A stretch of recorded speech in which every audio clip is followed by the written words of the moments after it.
Donald Trump apressou o plano de paz para o Médio Oriente para ver se ainda ia há tempo de receber o Nobel, mas o comitê fintou e atribuiu o prémio a Corina Machado, de quem a América é aliada no combate contra a autocracia de Maduro. Mas nem assim Trump deixou de se mostrar amuado e só a dedicatória da líder da oposição venezuelana apaziguou um pouco o belicismo retórico do homem que, a todo custo, quer receber um prémio que nem Mahatma Gandhi recebeu, apesar de ter sido nomeado 5 vezes. Por cá, as coisas são bastante mais simples, numa semana em que tudo se resume às leituras políticas que se podem fazer das eleições autárquicas de domingo passado. Tanto que há para dizer, e o que tiver de ser dito, será dito por Pedro Marcos Lopes e Pedro Cisa Vieira, comentadores residentes do Bloco Central, podcast de análise política, em que eu sou o moderador e o João Luís Amorim é o sonoplasta. O Expresso tem uma nova subscrição que lhe dá acesso completo ao The New York Times, com atualidade, jogos, culinária e muito mais. E ainda aos conteúdos exclusivos da SIC Notícias, incluindo o Direto Vertical, a nova e inovadora emissão que se adapta ao seu smartphone. Subscreva em expresso.pt/digital. Expresso. Liberdade para pensar. Viva Pedro Cisa Vieira. Fotografia de helicóptero, já descemos a cada um dos partidos para perceber como saem destas eleições e se preparam para as próximas. Visão geral dos resultados. Bom, a visão geral dos resultados é que eu acho que foi, em primeiro lugar, um bom resultado para a democracia. Foi mesmo uma festa da democracia. Se nós compararmos, houve nestas eleições mais 500 mil pessoas a votar do que nas eleições autárquicas de 2021. As pessoas mobilizaram-se mais, apesar do número de eleitores não ter aumentado. Portanto, é bom perceber que há mais pessoas para as urnas. Também é bom perceber que os eleitores votaram essencialmente em quem pensaram que estava mais preparado para resolver os problemas da sua terra, e eu tenho um bocado a convicção que a maior parte das eleições foram disputadas em função das soluções locais. Talvez por isso o Chega não tenha tido a votação que o seu próprio líder aspirava, porque de facto as pessoas mobilizaram-se em função das circunstâncias, dos candidatos, dos motivos da sua terra, e eu acho que isso é sempre positivo.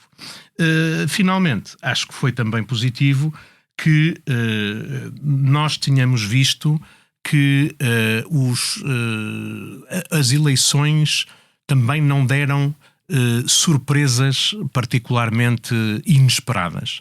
Se nós pensarmos naquilo que eram os cenários que tínhamos antecipado uma semana antes, ou mesmo algumas semanas antes, nós vemos que as disputas eleitorais que nós antecipávamos como sendo renhidas foram efetivamente renhidas. No Porto, em Sintra, em Aveiro, etc. As eleições foram decididas por muito poucos votos, e também podemos pensar que a única coisa mais surpreendente, digamos assim, foi a diferença que há um mês atrás era a que se antecipava provavelmente, mas que uma semana antes já não, por causa da dinâmica da campanha, em Lisboa julgava-se que a eleição ia ser muito mais próxima em termos de resultados entre PS e PSD. Depois há dois tópicos que eu acho que também nesta primeira intervenção gostava de salientar. É uma vitória clara do PSD. É uma vitória que vem um bocadinho na sequência de uma consolidação do PSD no governo, de uma consolidação da ideia de que há um ciclo eleitoral que agora pertence ao PSD e que se vai consolidando. Isto não é inédito. Se nós pensarmos em 2015, o António Costa chegou ao poder atrás da coligação do arranjo chamado Geringonça, e em 2017 tem uma vitória muito grande nas autárquicas, mostrando que o ciclo estava para continuar. Isso já tinha acontecido antes, em 2005 exatamente, quando foram as eleições autárquicas na sequência de 2005. Portanto, há uma ideia de que há um ciclo que se está a consolidar e que vai ficar, e eu acho que isto também é uma vitória do PSD, não apenas pelo número de câmaras, mas também pela forma como conquista espaço em cidades importantes, na área metropolitana do Porto, como até algumas eleições que foram muito disputadas com candidatos autárquicos cujas escolhas locais foram muito controversas e que foram claramente da direção nacional, acabaram por ter sucesso. Portanto, acho que isso também mostra. E, finalmente, eu vou querer falar depois da situação do PS numa outra intervenção, mas diria que o Chega tem um resultado importante, mas muito longe daquilo que se esperava. É muito engraçado que, se nós pensarmos que há mais 500 mil eleitores em 2025 do que em 2021, e o Chega tem mais 450 mil votos. Ou seja, quem ganha votos nestas eleições são PSD e Chega. O PS praticamente mantém o mesmo número de votos que tinha tido em 2021 e a CDU perde cerca de um terço dos votos que tinha, um quarto dos votos que tinha, perdão. Portanto, isto é uma circunstância que é, de facto, o Chega vai buscar votos à abstenção, mas também tínhamos dito isso exatamente na semana passada. Era muito curioso ver se aquele 1.400.000 eleitores que tinham votado no Chega nas autárquicas, nas legislativas, se iam mobilizar para continuar a votar nas autárquicas. E claramente não foram lá. Foi metade, que é digamos assim, o score eleitoral firme do Chega, digamos assim, estes 650 mil. André Ventura talvez consiga mobilizar, mas é assim, o Ventura e estes 700 mil eleitores abstencionistas que só foram votar para o Ventura nas legislativas, parece que vão atrás da figura, vão atrás da proclamação, vão atrás do fim do regime, mas não vão votar naquelas eleições que dizem respeito às coisas mais importantes para a sua terra. Já tinha sido assim nas europeias, já vamos olhar para a AD, para o PS, para o Chega, para os outros partidos, mas Marcos Lopes, a mesma pergunta aberta, no geral, que leitura fazes destes resultados? Eu vou começar por aquilo que tinha dito a semana passada, que havia dois resultados que eu estava particularmente atento, que era a questão do Partido Socialista, se o Partido Socialista ia ter uma debacle parecida com a que teve nas legislativas, e se o Chega ia consolidar a sua posição. E eu vou responder agora com os dados. Acho que o Partido Socialista tem uma derrota, mas uma derrota, enfim, aceitável. O Chega teve uma vitória bastante importante, e depois, quando falarmos em particular já lá vamos, e uma vitória extraordinária do PSD. A vitória do PSD, aliás, que eu vou concentrar só um bocadinho agora, neste momento o PSD tem uma posição no país, em termos políticos, como nenhum outro partido alguma vez teve. Tu repara, o Partido Social Democrata, o PSD, tem governo, tem, seja qual for o tipo de análise que se faça, um Presidente da República que é da sua corte, é do PSD, ex-líder do PSD, é governo nos Açores, é governo na Madeira, é governo autárquico nos 5 mais importantes concelhos em termos populacionais do país, é o presidente da Associação Nacional de Municípios e foi no seu mandato que escolheu o Procurador-Geral da República. Ora bem, eu não me lembro, e desafio-os a vocês... Nunca houve, mas já foram feitas as contas, nunca todo este poder do Governo Central, passando pelos governos regionais, freguesias, municípios... Desafio qualquer pessoa a lembrar-se de uma situação destas. E, portanto, esta vitória, mais uma vez, ainda ajudou a consolidar mais Então vamos já passar posição. Para a AD para te perguntar o que é que pode e deve fazer Luís Montenegro com todo este poder. Bom, o que deve fazer eu sei, muito bem, é fazer o melhor possível em relação ao bem comum. Mas isso é o que todos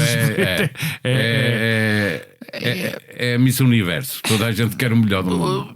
Eu não saio muito disto, quer dizer, eu não saio em relação ao PSD, não consigo sair daquilo que este poder todo permite a Luís Montenegro ter uma capacidade de mudar para melhor as coisas que é muito rara. Dir-me-ão, bom, mas não tem maioria absoluta no Parlamento.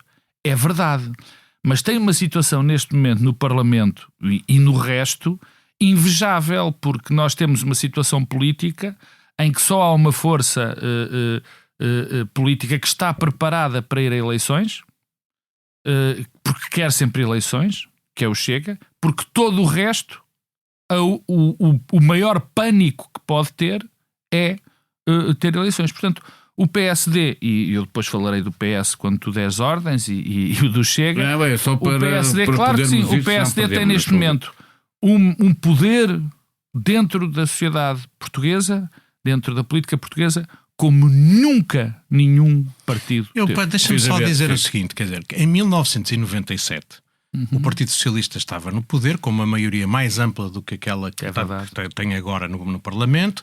O Presidente da República tinha sido eleito no ano anterior, que era o Jorge Sampaio, que era um candidato originário do Partido Socialista. Das 5 maiores câmaras do país, só Vila Nova de Gaia é que não era do PS. E, de facto, tinha ainda... E o Governo Regional da Madeira... O Regional dos Açores. Mas o que eu estou a dizer é, se tu comparares isto, tu vês que... É parecido, mas não é igual. Sim, mas quer dizer, nós dizemos, o Governo tem as 5 maiores câmaras, tem o Governo, tem tudo, tem o Presidente da República, o Presidente da República vai terminar o seu mandato. Ter os dois governos regionais. Mas é assim, o meu ponto é só o seguinte. Em 1997... o António Guterres era Primeiro-Ministro, o Jorge Sampaio era Presidente da República no início do mandato. Ganharam grandemente as eleições, tiveram 158 presidências de câmaras municipais, tinham as maiores câmaras do país, tinham o Governo Regional dos Açores, e depois em 2001, nas eleições autárquicas seguintes, perderam tantas câmaras. Sim, isso pode aqui. Portanto, o que eu estou a dizer é dizer estas coisas são... Nada é definitivo, a democracia tem essa grande vantagem. Claro. Até o PCP, já lá vamos, disse bem que o facto de ter recuperado câmaras acaba com o mito de que perdas autárquicas para o PCP são irreversíveis. O que eu fiz foi uma constatação. Não tenho dúvida nenhuma que as coisas irão mudar. Mas é engraçado constatar, mas eu não sobrevalorizaria a circunstância. Não. Eu só estou a perguntar, e a pergunta que coloquei ao Marcos Lopes era nesse sentido, é se todo este poder vai servir para alguma coisa do ponto de vista de mudar o país.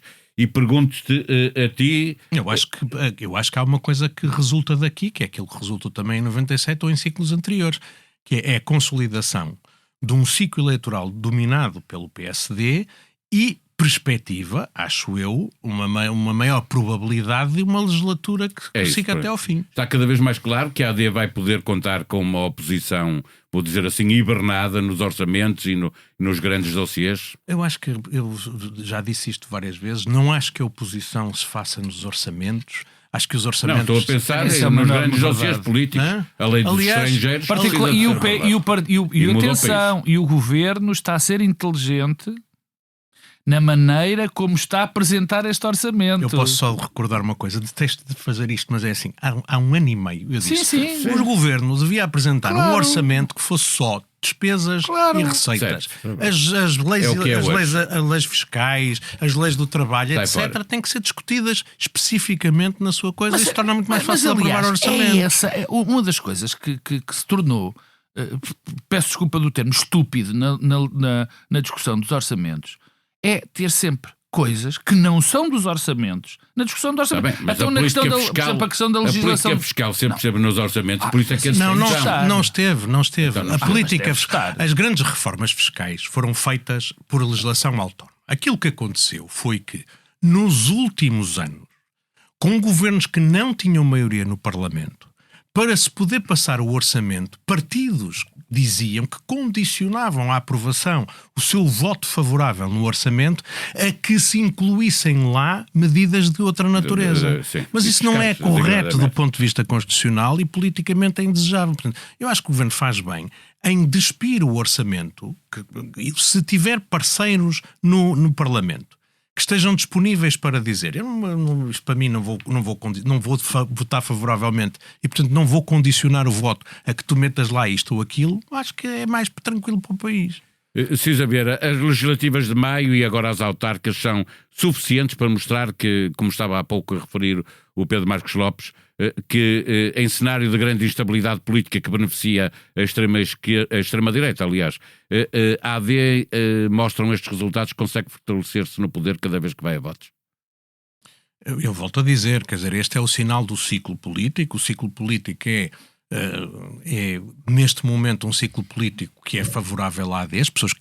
A maior parte dos eleitores não quer andar sempre de eleição a eleição, penalizou as pessoas que de alguma maneira entendeu que estavam aí para a eleição, não tinha sido o ciclo político de outro e ainda não vem o Chega como alternativa de poder. Portanto, quer dizer, o Chega vai fazendo a sua oposição proclamatória, que é mais isso do que outra coisa, e o AD tem neste momento condições para governar. E eu acho que isso...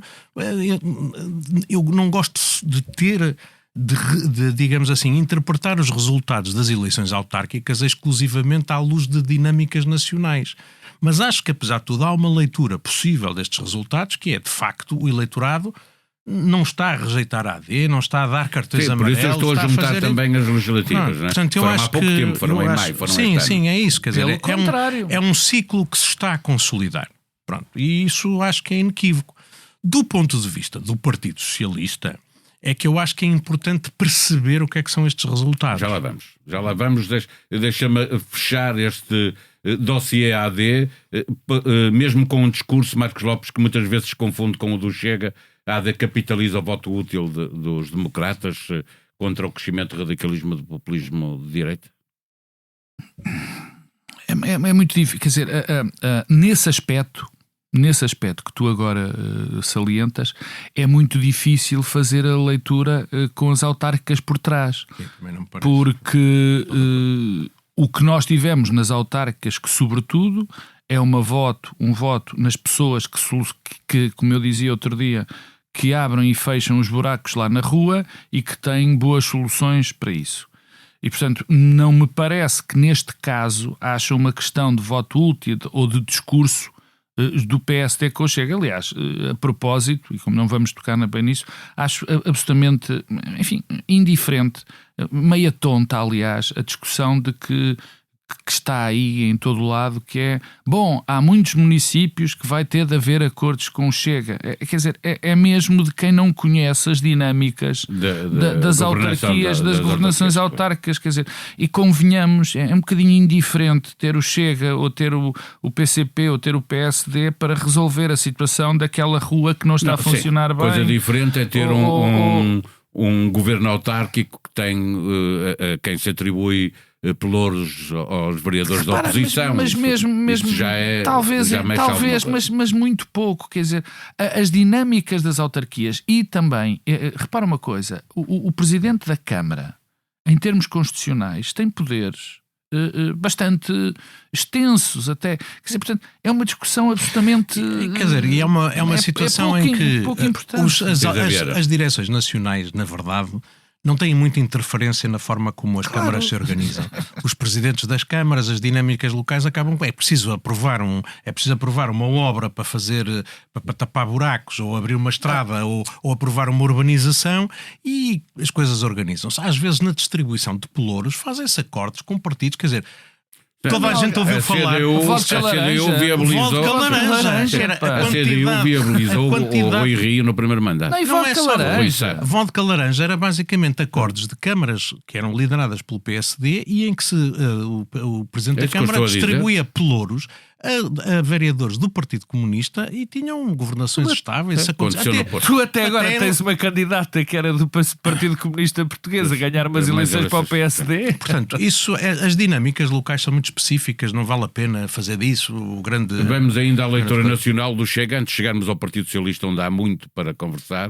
Pedro Cisa Vieira, ouvindo o que se disse na noite eleitoral sobre o resultado do Chega, tu já falaste sobre isso, a notícia da morte do tripartidarismo também é manifestamente exagerada. Quer dizer, a dinâmica local, volto a dizer, é uma dinâmica que prejudica o Chega. O Chega o Chega surge na política nacional com um protagonista muito forte, que faz uma oposição proclamatória, que diz que é para deitar tudo fora, e as pessoas vai buscar muitos descontentes do regime, mas sobretudo muito abstencionistas. Autárquicas com autárquicas, o Chega é o partido que mais cresce. Nas autarquias locais não consegue atingir os valores que tem nas eleições nacionais. E o Chega ganhou nas eleições nacionais 60 municípios, ou seja, contando os votos município a município, o Chega foi o partido mais votado em 60 concelhos e desta vez foi em 3. E, portanto, isso significa que os protagonistas locais, a coisa proclamatória de correr com este ou correr com aquele, claramente não foi suficiente para mobilizar os eleitores do Chega em número 60, é o que eu digo. Entre o 1.437.000 votos que teve nas legislativas em maio e os 653.000 que tem agora, vai uma diferença de 800.000 votos. Portanto, que não foram votar. As pessoas não foram buscar. Agora, claramente, há tração ali, não é? Quer dizer, em muitos concelhos da margem sul do Tejo, o Chega está a disputar eleições. Também em concelhos da margem norte do Tejo cresce significativamente. Ganhou entroncamento. Está a fazer. Eu estava a falar da área metropolitana de Lisboa. Mas quer dizer, está a ganhar tração, mas quer dizer, os protagonistas ainda são muito fracos, ainda não têm visibilidade local, não têm credibilidade. Ganhou Albufeira, que era um antigo deputado do PSD. Exato, era deputado do PSD, foi afastado por Rui Rio, como não quis ficar fora do Parlamento, foi-se oferecer ao Chega para ver se conseguia manter o lugar no Parlamento. E pronto, é uma coisa diferente. O que eu estou a dizer é, de facto, ainda não tem essa tração. Agora, é um crescimento importante, mas claramente não consegue ter ainda a credibilidade para mobilizar os 800.000 votos que ficaram em casa desta vez. Pedro Marcos Lopes, sendo certo que o Chega vale bastante menos sem Ventura, foi assim nas europeias, é assim nas autárquicas. Também é verdade que, comparando autárquicas com autárquicas, é o partido que mais cresce.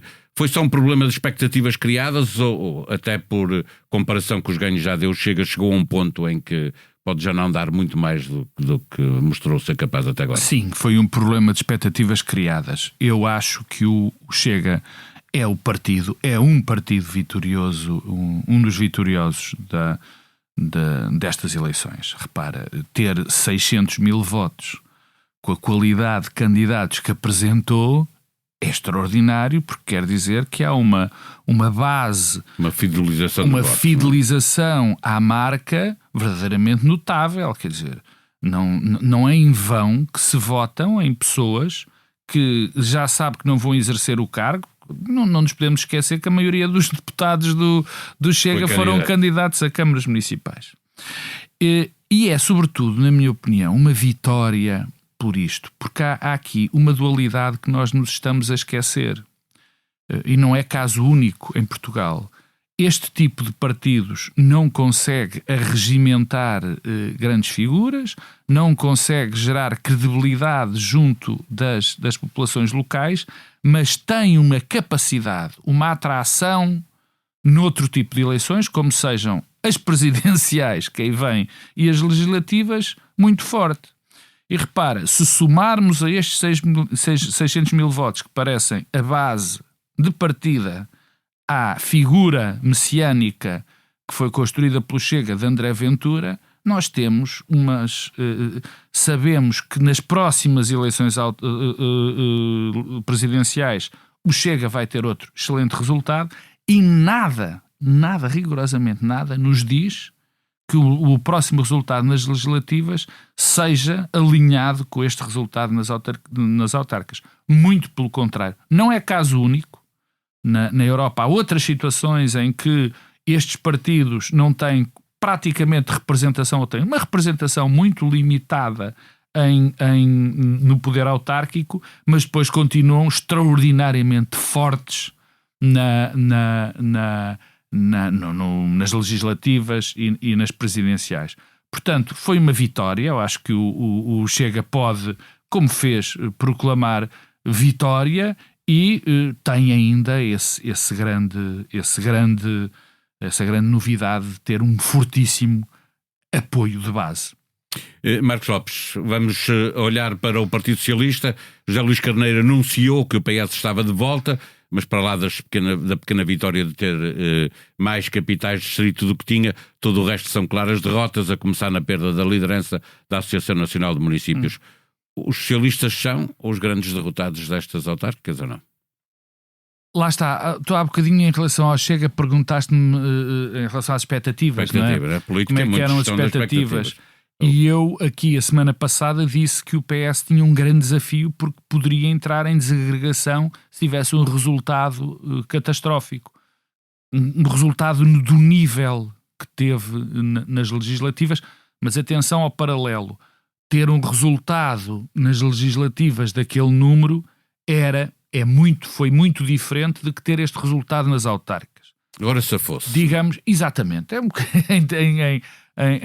Em português coloquial, sobreviveu. E, portanto, nesse aspecto, não se pode dizer que tenha tido essa derrota toda porque não sofreu hecatombe.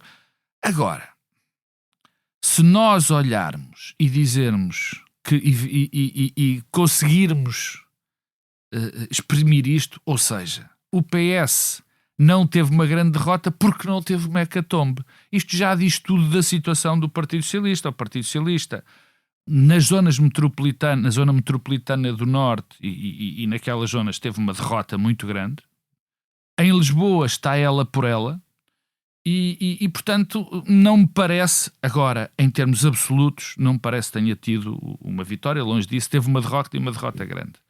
Agora, como nós costumamos dizer, toda a gente o diz, as derrotas e as vitórias constroem-se depois do ato eleitoral. Ou seja, o que é que vamos fazer com esta vitória, o que é que vamos fazer com esta derrota? Todos os partidos o fazem. Aliás, tu começaste este programa por dizer o que é que o PSD havia de fazer com esta vitória. E a pergunta também se põe. O que é que o Partido Socialista faz com esta derrota que não foi tão má e que, enfim, o deixou vivo? No PS não voltou, digamos assim, como disse José Luís Carneiro, mas deixou-o vivo. E há aqui um conjunto de sinais que já ontem ou anteontem foram expressos no Conselho, na Comissão Política do Partido Socialista, nos comentários muito interessantes, porque parece que temos aqui várias linhas estratégicas dentro do Partido Socialista que neste momento vivem o combate é um combate sadio de redefinição tática e não estratégica. E aqui há um ponto que eu quero salientar, porque não quero sequer imiscuir-me nisso. Eu vi muita gente, desde segunda-feira, não vi as noites eleitorais, mas vi muita gente dizer, bom, o caminho do Partido Socialista, se olharmos qual foi a grande vitória do Partido Socialista. Grande Coimbra, foi Loures. E então, eu tenho visto coisas absolutamente chocantes, dizendo, não tem a ver com o Ricardo Leão, não tem a ver exatamente, é que o Partido Socialista, e eu podia dizer isto de todos os partidos, deve ir para aquilo que as pessoas querem. Chama-se populismo. Não é só populismo, é muito mais grave. É quando um partido desiste das suas linhas ideológicas e programáticas para ir de encontro apenas o que as pessoas querem, deixou de fazer sentido. É um produto branco da política. Se o PS quer ser um produto branco da política, deve seguir as lições de Ricardo Leão. Portanto, mas isto é só um detalhe, porque eu acho que o Partido Socialista tem, de facto, de refletir e muito nesse caminho, porque há algo que nós sentimos. e com isto termino.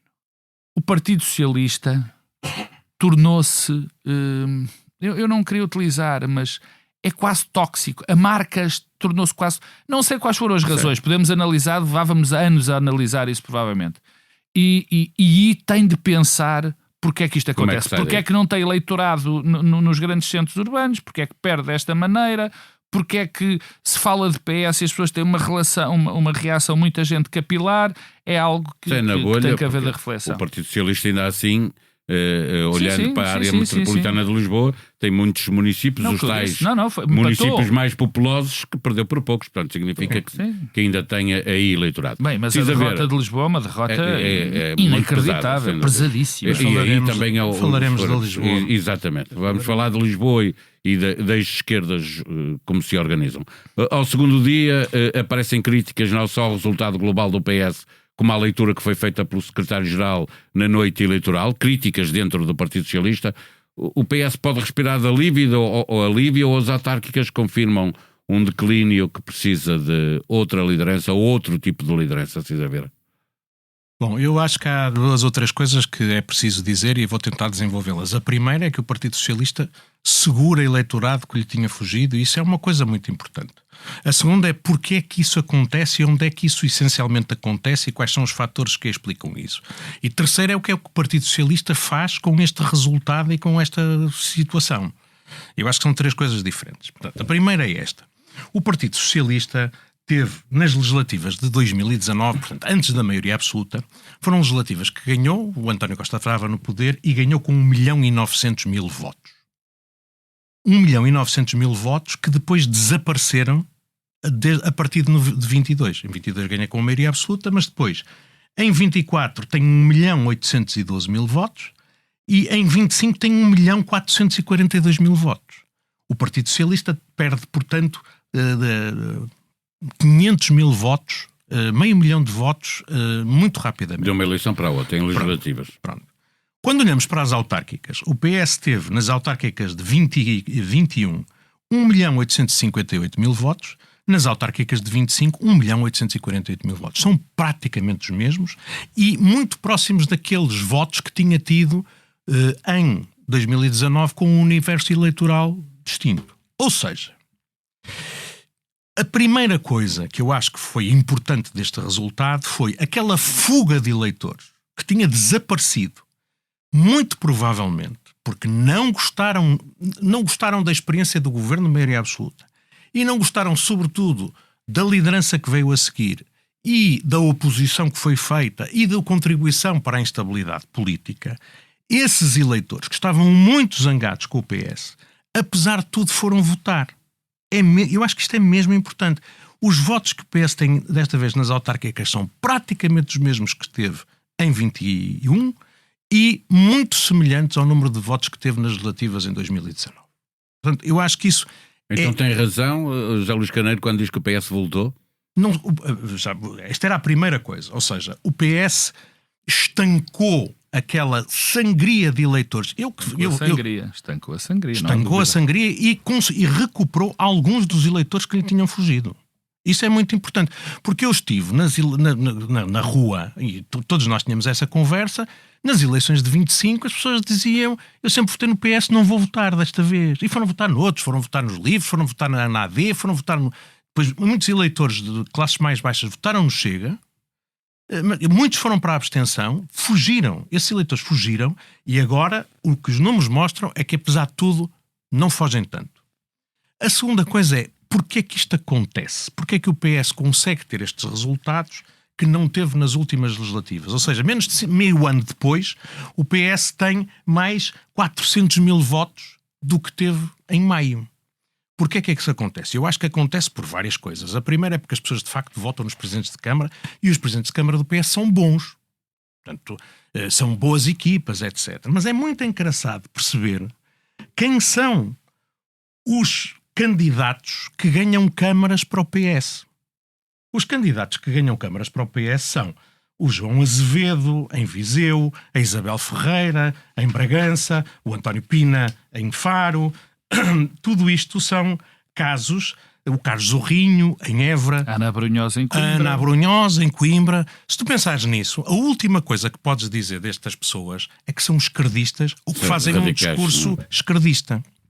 Mesmo aqueles candidatos que perderam por pouco, que tiveram a disputar até ao fim as eleições, a Ana Mendes Godinho, o Manuel Pizarro, o Alberto Soto, ninguém pode dizer deles que são perigosos esquerdistas. Portanto, há aqui uma coisa que é interessante perceber, que é o PS que consegue segurar o eleitorado, que consegue conquistar câmaras, que consegue mostrar que ainda está vivo no terreno. A maioria desses candidatos foi escolhida por Pedro Nuno Santos, ainda assim. Não estou, tens razão, não estou a dizer o contrário. Não são candidatos mais à esquerda do PS. Eu não ouvi, eu acompanhei muitas destas campanhas, eu não ouvi o João Azevedo dizer é preciso derrotar a direita, vamos fazer uma resistência de esquerda às coisas que vêm aí. Ou seja, não ouvi isso da Isabel Ferreira, não ouvi isso da Ana Abrunhosa, não ouvi isso... Então eu tenho já que dar esse salto porque estás a falar disso. E eu vi isso em Lisboa? É uma crítica a fazer Não. Eu vou falar depois de Lisboa. Portanto, o que eu estou a dizer é o PS conseguiu evitar a sangria, consolidar alguns eleitores que lhe tinham fugido, porque apareceu a fazer o discurso de nós sabemos governar cidades, nós somos competentes, nós estamos aqui para resolver os problemas das pessoas e não com, digamos assim, campanhas proclamatórias. Esta é a segunda nota que eu queria deixar e isto é importante. E a terceira é o que é que o Partido Socialista pode fazer com estes resultados. E eu acho que estes resultados mostram uma coisa, que é assim, é preciso fazer um trabalho de fundo, aproveitando muito aquilo que é a força dos autarcas do PS e tentar perceber o que é que o PS ainda pode ser de relevante na sociedade portuguesa. Por exemplo, na área metropolitana do Porto, o PS perde câmaras e perde votos, perde-os para o PSD. Na tal ideia do ciclo que está a mudar, e são resultados perfeitamente normais. Já aconteceram no passado estas coisas. Na área metropolitana de Lisboa, o PS perde votos para o Chega. Perde votos, obviamente, para a AD, mas perde votos também para o Chega. Essas coisas são importantes de perceber. Portanto, eu não estou a falar... E reparem que eu não falei do Ricardo Leão, que eu acho que é uma coisa muito particular. O que eu estou a dizer é, se nós virmos o que se passou... o PS perdeu no Montijo para um grupo de cidadãos independentes, não foi para o Chega. E provavelmente porque o Chega teve a governação autárquica do Montijo foi uma coisa, não foi grande coisa. Provavelmente. Se tu tiveres a ver aquilo que se passou em algumas câmaras, como, sei lá, em Odivelas, etc., o PS perde muitos votos, e mesmo em Lisboa perde votos para o Chega. E, portanto, é preciso perceber o que é que se pode fazer, o que é que o Partido Socialista deve fazer, quer para reconquistar votos ao centro, quer para mostrar àquele eleitorado que tradicionalmente é de classes mais baixas, menos educadas, que estão a fugir para o Chega, o que é que tem para fazer por eles que não seja só dizer abaixo os imigrantes. E, portanto, eu acho que a terceira nota que queria deixar é mesmo esta. É preciso, a partir daqui, em que se estancou perda de votos, recuperou alguns eleitores e se mostrou que se tem credibilidade para governar, provavelmente é preciso fazer um trabalho de fundo e paciente para voltar a ser pensado como alternativa de governo e vencer aquela... Eu acho que aquela alergia maior ao PS, apesar de tudo, já passou. Mas demora tempo até que se volta a se conseguir. Pedro Marcos Lopes, tens um problema demográfico, tens um problema sociodemográfico no Partido Socialista, quer dizer, e já aconteceu com o Partido Social Democrata. Estes resultados em Lisboa e no Porto, nas áreas metropolitanas, foi mais grave no Porto, como tu sabes, não é?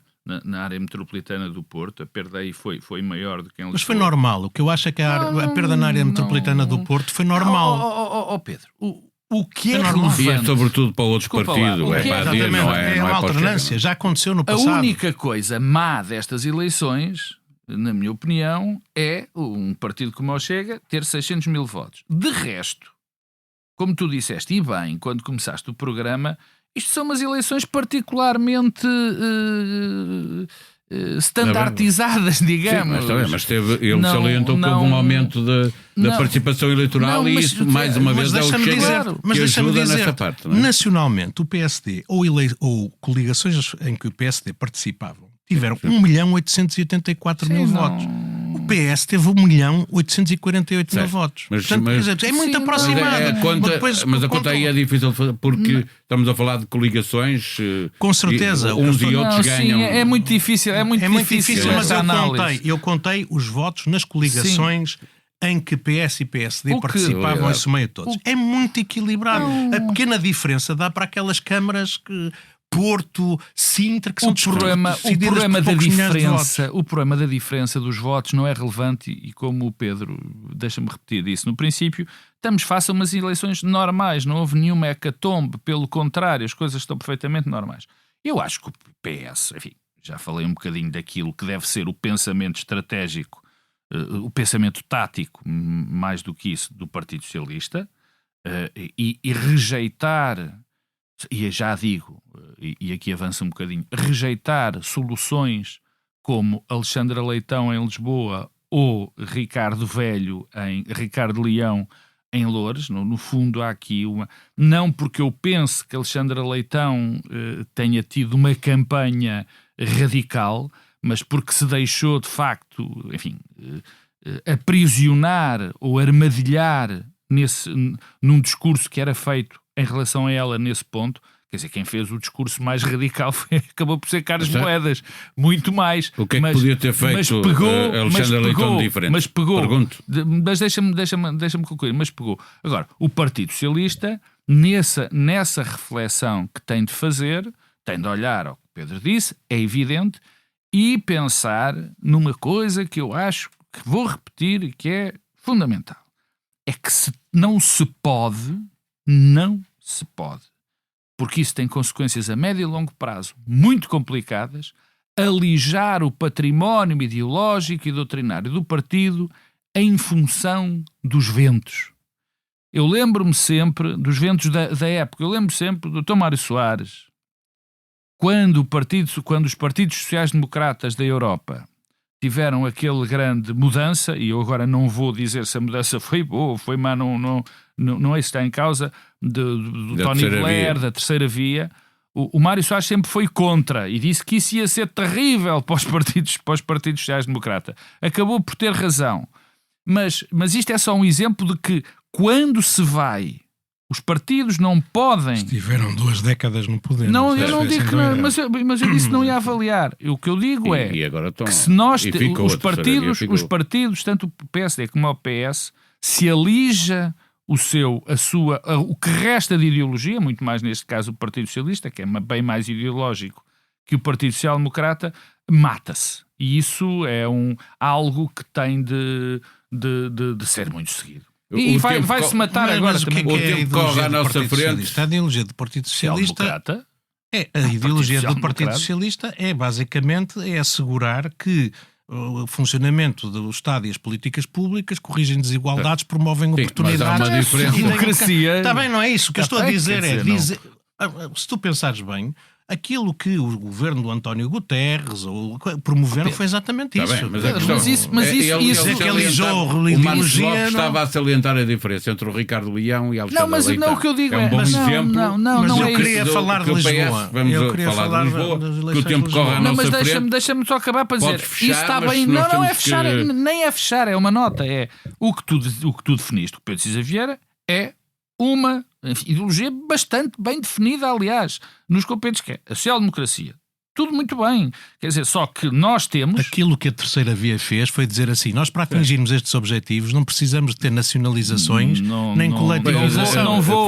Não vou entrar nessa discussão, que era uma discussão que nos levava longe. O que eu digo é, não há discursos dentro do Partido Socialista que, pura e simplesmente, não são sociais-democratas. É só isso. Cisa Vieira, para fecharmos esta questão das autarcas, já não vamos ao PCP, Bloco e IEL, vamos seguramente falar mais à frente, porque o tempo está mesmo a correr hoje. Bom, então eu vou falar de Lisboa para dizer 2 coisas. A primeira é assim, eu acho que a Alexandre Leitão fez uma boa campanha. no sentido em que não foi atrás do isco, da radicalização, dos temas mais controversos, etc, etc, e pelo contrário teve paulatinamente a falar sobre a cidade, mas não conseguiu, no entanto, que a discussão, a conversa sobre as eleições de Lisboa fossem sobre a cidade.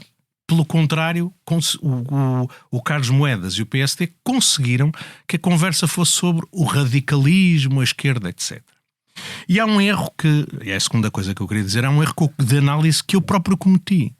Eu julgava que estas eleições poderiam ser ganhas pela Alexandra Leitão, fazendo uma coligação ampla à esquerda, procurando emboscar aqueles 15 mil votos do Bloco de Esquerda nas últimas autárquicas, que somados àquele que Livre, PAN e PS tinham tido, conseguiriam, digamos assim, ultrapassar os votos que teve Carlos Moedas. Não existiam. E aquilo que, enfim, o cansaço da governação de Carlos Moedas poderia fazer levar a uma capacidade de não estimular o voto naquele lado, e a soma dos votos destes partidos poderia fazer. Isso também mostra que foi eficaz a campanha de Moedas, não é? Ao querer radicalizar, a verdade ele é esta. próprio Isto polarizar. de facto é um erro. E é um erro por dois motivos. Primeiro, porque os votos do Bloco de Esquerda já não existem. O Bloco de Esquerda morreu e já não existe. Mas é pior do que isso. É que o Bloco de Esquerda é um ativo tóxico. Pura e simplesmente ter na lista uma coisa a dizer que é uma coligação com o Bloco de Esquerda tira votos ao PS. Os partidos tiveram menos votos numas eleições com mais votantes. Por boas e más tiveram menos votos que em 2021. Pior que isso, quer dizer, eu estou convencido que o aparecimento da Mariana Mortágua nos 2 últimos dias da campanha provavelmente fez muita gente ficar em casa ou mesmo ir votar no Carlos Moedas. Eu ouvi no dia das eleições, estava a apanhar uma bicicleta gira numa estação, e eu vi 2 miúdos que teriam 20 anos a falar, e um deles disse qualquer coisa do género: não vou votar nessa gaja porque tem a Mariana Mortágua ao lado e eles querem ocupar casas. Quer dizer, estamos a este nível ou seja, consegues ver qual é a hostilidade ao Bloco de Esquerda e, infelizmente, quer dizer, a associação ao Bloco de Esquerda prejudicou a Alexandra Leitão e impediu que a eleição em Lisboa se disputasse à volta dos temas da cidade e se fizesse antes à volta destes outros temas. Portanto, claramente,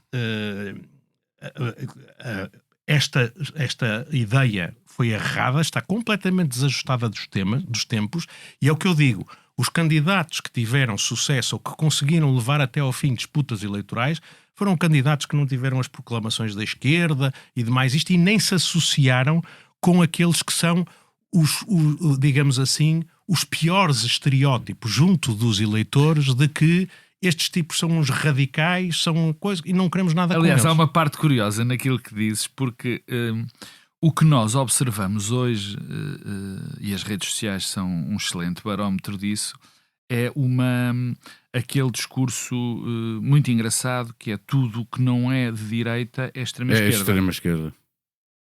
Mas está assim no comentariado. Sim, exatamente. Exatamente. Não é só nas redes sociais. Sim, mas quer dizer, é mais fácil fazer esse discurso quando estás numa coligação com o Bloco de Esquerda do que quando aparece a Isabel Ferreira em Bragança, que é uma professora universitária, uma investigadora, etc. Ou a Ana Brunhosa em Coimbra, ou o João Azevedo Viseu. Repara uma coisa. Ou mesmo a Ana Mendes Godinho em Sintra. Repara uma coisa, eu há bocadinho falei de estratégia. Temos que fechar autárquicas, porque eu quero mesmo passar pela paz de Gaza e pelo Nobel da Paz. Há bocadinho falamos de estratégia e tática, e eu lembro-me sempre da frase do Dr. Álvaro Cunhal, que dizia: a maior flexibilidade tática na maior rigidez estratégica. E eu não sou suspeito daquilo que vou dizer. Quer dizer, eu vi uma imagem da campanha de Alexandra Leitão, que foi Alexandra Leitão aparecer com a Mariana Mortágua atrás e Rui Tavares, todos eles com o lenço palestiniano. Eu sou particularmente sensível à questão de Gaza e à questão palestiniana. Portanto, eu estou de acordo com quem defende, e defendo também todo o apoio que seja dado à causa palestiniana. Para a campanha autárquica. O problema, e pronto, e aqui é a questão de tática, é que aquela imagem, de facto, para o eleitorado de Lisboa, foi péssima o eleitorado do país. As pessoas estão alérgicas aos escravismos proclamatórios e aos radicalismos. Quem embarca? O que não se pode fazer, eu estava a falar das redes sociais e do documentariado, onde tudo que não é de direita ou da direita bastante extremada é de extrema esquerda, cair no discurso de fazer proclamações contra a direita é cair no jogo que inevitavelmente vai ser perdido. Hoje favorece claramente quer dizer, o lado direito do espectro se o Partido Socialista, os setores do Partido Socialista caem na tentação desta dicotomia, a derrota é garantida, porque os tempos são o que são. Vamos, o tempo está mesmo a chegar ao fim. Eu queria, é impossível não passar pela paz em Gaza e pela atribuição do Nobel da Paz a Corina Machado e o que isso representou para o próprio Donald Trump. Pedro Cisaveira, esta paz foi feita, este plano foi feito outra vez um bocadinho à pressa, como já tinha acontecido, e portanto há muita coisa que ainda não está garantida. Ainda assim, Donald Trump ficou mais perto de merecer o Nobel da Paz que eu consegui. Essa conversa é ridícula. Quer dizer, isso é a vaidade e o cabutinismo do Donald Trump, e nós conversarmos se ele merece ou não o Nobel da Paz é só torná-lo a coisa... Permite dizer o que estás a dizer. Eu não tenho... Essa conversa para mim é indiferente. O Nobel da Paz já foi entregue às mais variadas pessoas, umas muito controversas, outras merecedoras, portanto nem vou discutir isso. Aquilo que me interessa discutir é mesmo o seguinte: a paz em Gaza, este cessar-fogo, é mesmo uma coisa extraordinária. Das coisas mais emocionantes que vi nos últimos anos foi o regresso dos reféns israelitas a casa, aos seus familiares, a libertação dos prisioneiros palestinianos. É um sinal de esperança num mundo muito conturbado. Obviamente é uma grande vitória política e diplomática dos Estados Unidos, dos países árabes na região.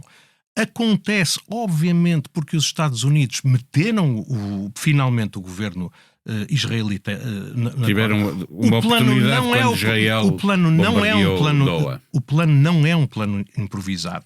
É um plano que está a ser trabalhado há mais de um ano, desde o tempo da administração Biden, e que o Donald Trump, com os seus delírios sobre a Riviera de Gaza e sobre uma série de outras coisas, acabou por adiar e atrasar, e o governo israelita foi aproveitando isso. Como ele já disse, aquilo que aconteceu foi que o governo israelita levou longe demais a sua hubris, a sua vontade de destruir, até ao ponto em que provocou o Donald Trump e ele estabeleceu finalmente um limite que nunca nenhum presidente americano tinha posto. Quando atacou o Qatar, mais do que a tal hubris. Quando atacou o Qatar, isso é a hubris. Quer dizer, mas é o que eu digo. A própria base republicana já não estava a gostar do massacre em Gaza. E, portanto, é uma vitória política e diplomática muito importante. É também o resultado dos países árabes na região, a Turquia, etc., estarem comprometidos com aquilo. E, portanto, é a melhor esperança de paz em décadas, talvez desde os acordos de Oslo. E mais, é uma coisa que a ideia de que no fim disto tudo, isto é para dois Estados, e é com isso também que os Estados árabes estão comprometidos, é boa. Portanto, acho que é de celebrar. Todas as pessoas de boa vontade no mundo devem estar satisfeitas com isto, e acho que isso é... A pressa que eu salientava é porque não ficou resolvido, por exemplo, a questão do desarmamento do Hamas, que é essencial, não é? Com certeza, mas o que eu estou a dizer... com a autorização dos Estados Unidos armados a fazer ajustes. O que eu estou a dizer é o seguinte: o que está neste momento a acontecer, nós há um mês atrás não achávamos possível. É um sinal de esperança. O Hamas também já não tem grande margem de recuo, já não tem aliados externos. Estava a alienar o apoio da população palestiniana em Gaza e, portanto, também há melhores condições para uma paz mais duradoura do que alguma vez houve. E, portanto, isso eu vou celebrar sem ignorar que há muitos riscos e que isto é o Médio Oriente e há 3.000 anos de história de conflitos e tudo isso. Mas, para já, estou contente. Pedro Marcos Lopes, a mesma satisfação, mesmo perante a evidência de que nós já vimos a paz falhar tantas vezes ali, ela pode esperemos que possa desta vez fazer caminho, não é? Há uma parte que é impossível não estar feliz. É a parte em que não estão a haver bombardeamentos. O regresso dos palestinianos à Só cidade que ontem, de Gaza. só que eu, francamente, cada dia que passa, não dou um tostão furado pelo processo cada dia que passa. Comecei bastante otimista, o meu otimismo foi diminuindo e agora cada vez está pior. Bem, hoje já temos mais um número, porque como não foram entregues alguns cadáveres, já se sabia que ia ser difícil, que ia ser de quase encontrar. impossível, porque caso as pessoas não saibam, 80% do território de Gaza está completamente destruído, rigorosamente tudo aquilo é escombros, era normal que acontecesse. Como não apareceram, o que é que aconteceu? Que a ONU já veio dizer, os israelitas não deixaram entrar metade do apoio humanitário. Portanto, estamos numa semana de celebração do acordo e, passado uma semana, já metade do apoio humanitário não chega. Também não vou falar daquela... Mas isso já recuou, entretanto Israel já recuou. Também não vou falar daquela cimeira do Egito, que foi das coisas... Quer dizer, é depressão em cima de depressão. Os dirigentes mundiais, os líderes mundiais a deixarem-se humilhar por Donald Trump, que faz comentários sobre a beleza de Meloni, e depois vem o outro do Orban, que também é um machista em relação... Aquilo foi tudo uma coisa absolutamente nojenta, o Caliço. Nojento é mesmo o termo. Bom, depois temos as questões típicas, que eu também presumia que iam acontecer. Afinal, Israel já disse, bom, nós afinal temos que ficar mais tempo a garantir a paz dentro de... Deixa-me fazer um parênteses para dizer que o Donald Trump, na Air Force One, disse aos jornalistas que o Hamas estava armado a repor a ordem, que são ajustes de contas com colaboradores de Israel e etc., com autorização dos Estados Unidos. Quer dizer... E também o Israel, já agora, estou a ler precisamente isso, permitiu que se fosse aberta a fronteira em Rafah para seguir ajuda humanitária, uma vez que o Hamas já libertou restos mortais. Estamos atrás para a frente. Mas quer dizer... Não é o Hamas. Depois há um ponto, portanto, eu não, de facto, quer dizer... não acredito que o Israel vá sair. A solução dos dois Estados é uma coisa deixada para as calendas. Quem é que vai representar os palestinianos? Nada funciona se nós não tivermos esperança. Mas também. E depois é a questão do Hamas. As pessoas de boa vontade precisam estar empenhadas para fazer a questão do Hamas é uma questão muito interessante, porque o Hamas pode ser erradicado. Não interessa. Pode ser erradicado. Agora eu quero saber como é que é possível não arranjarmos outra Hamas, ou 3 ou 4 Hamas, numa população que em poucos meses foi absolutamente dizimada, quando pais viram 6 e 7 filhos morrer. Quer dizer, o Pedro, eu gosto do discurso otimista e gostava de ser otimista, mas eu não percebo como é que aquela região já era o que era. Com esta sementeira de ódio que aconteceu nestes 2 anos, quer dizer, acho muito difícil. É muito difícil, mas a Irlanda do Norte também foi possível. Quer dizer, o que eu estou a dizer na Irlanda do Norte não houve um arrasar de 80% da Irlanda do Norte, não houve arrasar, não houve 20 mil crianças assassinadas. Mas houve na antiga Jugoslávia e hoje... Ainda assim, ainda com problemas, mas repara uma coisa, até na Jugoslávia havia guerra, aqui não havia guerra, aqui certo? Foram tipos a massacrar outros. Quer dizer, só soube se é possível ou não acabar com as guerras. O que estou a dizer é, isto foi um passo muito importante. Há pessoas que estavam a sofrer e agora não estão a sofrer. Há prisioneiros e reféns que foram libertados. Claro. É emocionante ver aquelas colunas de refugiados palestinianos a pé a voltarem aos restos da cidade de Gaza. Isto são coisas que a gente tem que celebrar e tem que usar isto como motivos de esperança, porque se não nos agarrarmos a estas coisas para termos esperança em que é possível fazer melhor, então estamos condenados ao pessimismo, e o pessimismo é irresponsabilidade e nunca mudou o mundo.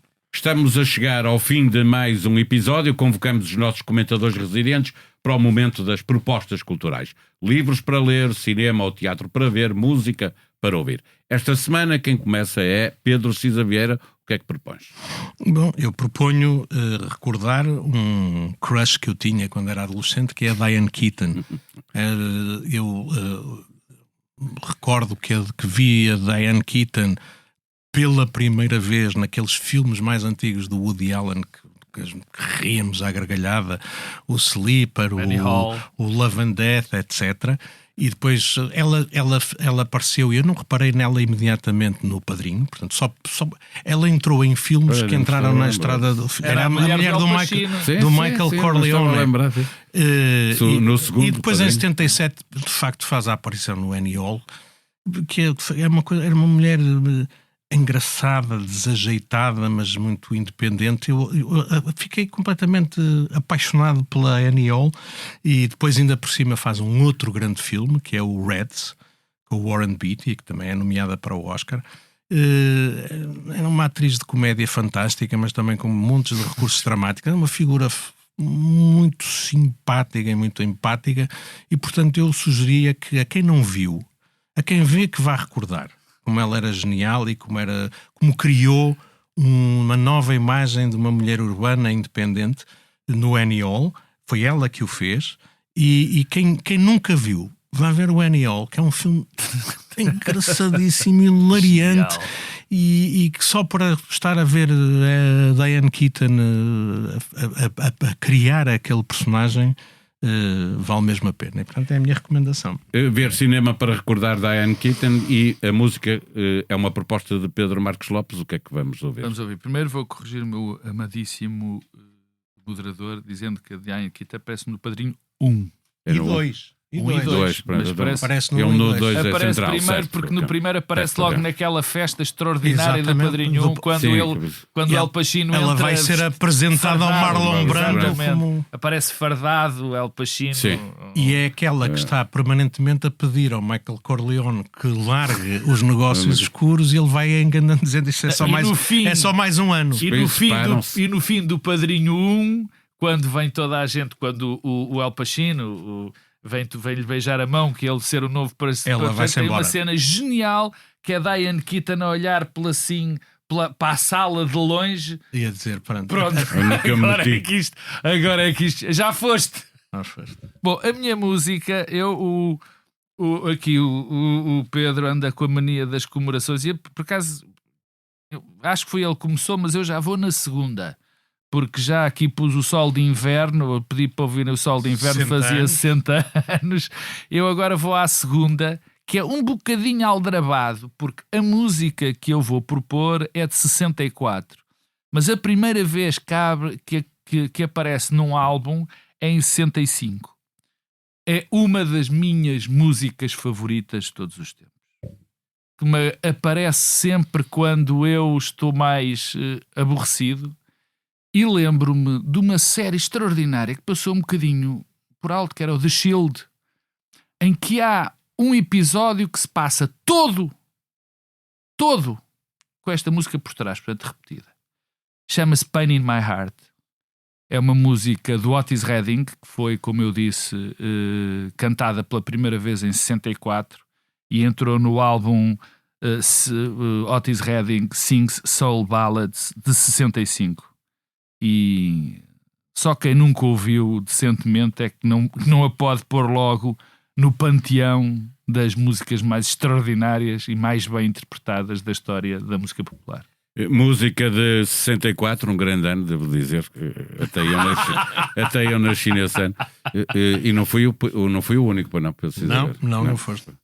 Quando voltarmos na próxima semana, as atenções já devem ter sido desviadas para o debate orçamental e na política pura e dura para as presidenciais, que hoje não falamos, também porque elas ainda estão a 3 meses de distância.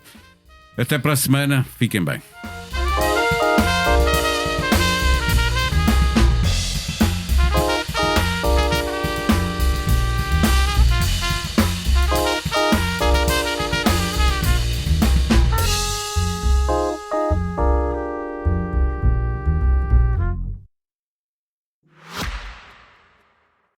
O Expresso tem uma nova subscrição que lhe dá acesso completo ao The New York Times, com atualidade, jogos, culinária e muito mais. E ainda aos conteúdos exclusivos da SIC Notícias, incluindo o Direto Vertical, a nova e inovadora emissão que se adapta ao seu smartphone. Subscreva em expresso.pt/digital. Expresso. Liberdade para pensar.